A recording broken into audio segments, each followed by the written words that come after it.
Hello fam, this is Rain from the YouTube channel This Big Life. Welcome to Mindful Mondays. This series focuses on a single deep dive into things that I'm studying for the sole practice of self-actualization. You can head over to the vlog series This Big Life for the raw, quirky, real-time experiences that I'm having that are always messy, but here you get to see a totally different part of my personality. As a disclaimer, these are not my personal or original ideas or concepts, and I will always let you know where I'm pulling my information from so that you can gain in resources too.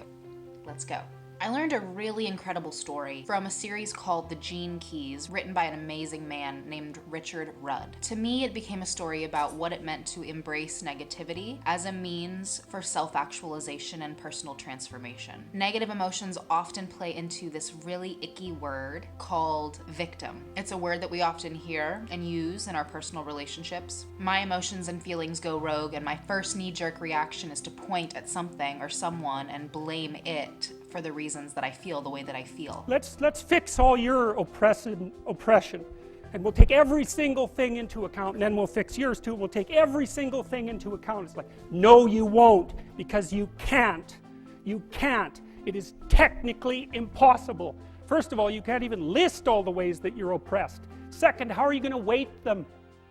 Third, who's going to decide? And this is actually a part of our human condition. However, when we allow ourselves to upgrade our concepts of reality, and we start to play with the ideas of karma, or the biblical saying, as you sow, so shall you reap. Let's just assume that there are cycles that are larger and smaller within that system than our linear minds can comprehend. With that assumption, we take a look at our actions. Where are there betrayals not only set in motion against others, but betrayals set in motion against ourselves? What life lessons are we not yielding to, or are we just refusing to learn? I'm learning this firsthand. And why? Because I give my circumstances more power than I give myself. I've used so many learned mechanisms. How to make myself feel high when I felt low, or how to keep myself feeling high when I did feel high. All distractions to keep me away from the one truth that I, and only I, was responsible for everything that I felt. Now we begin to see the next really mind-bending truth, that all of our experiences, our suffering and our joy, is all solely based on our own beliefs. You are responsible for your life.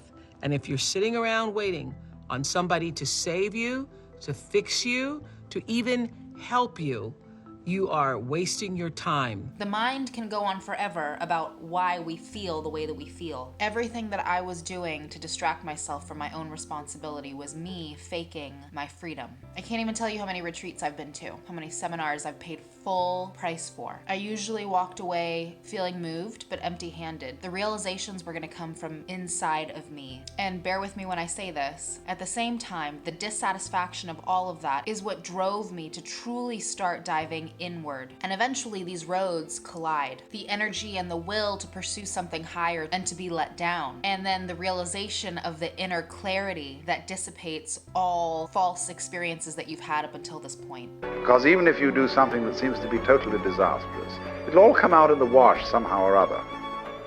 Then, through this capacity, you will develop a kind of confidence. And through confidence, you will be able to trust your own intuition. We're always exactly where we're supposed to be. It begins to evolve out of the conversation of what do I still not have and what am I still seeking, to how are my beliefs and my perceptions creating the world around me. This is the romantic dance with life. The best metaphor that was given about this process is the life of a dragonfly. A dragonfly spends most of its life underwater, and it doesn't ever need to come to the surface for air. During this period when they're underwater, they go through a series of something called molts, which are stages of maturity where they shed their skin. Then one day, it finds the stalk of a nearby plant and it starts to climb up it into the air. As the dragonfly is being reborn from water into air, the water that's left from inside of its body is pumped into the wings and the thorax. They unfurl and spread out for the first time in the dragonfly's entire life. Then it takes to the air and it begins its new life. Our molts are our emotions, our mood swings, our intensities, the peaks and the valleys of us. No true external circumstances can sway what's happening on the inside of us. Weight loss, partying, networking, success at work, and yep, sometimes even traveling. Because wherever we go, there we are. But we're always exactly where we're meant to be. And that understanding is the initial step into grasping what true emotional freedom and self-actualization really means. So now maybe we can look at that word and realize that it's really a requirement for us to get to where we need to go. The negativity was always necessary. That's it for Mindful Monday, guys. I hope you enjoy. Have a wonderful week and happy Mindful Monday.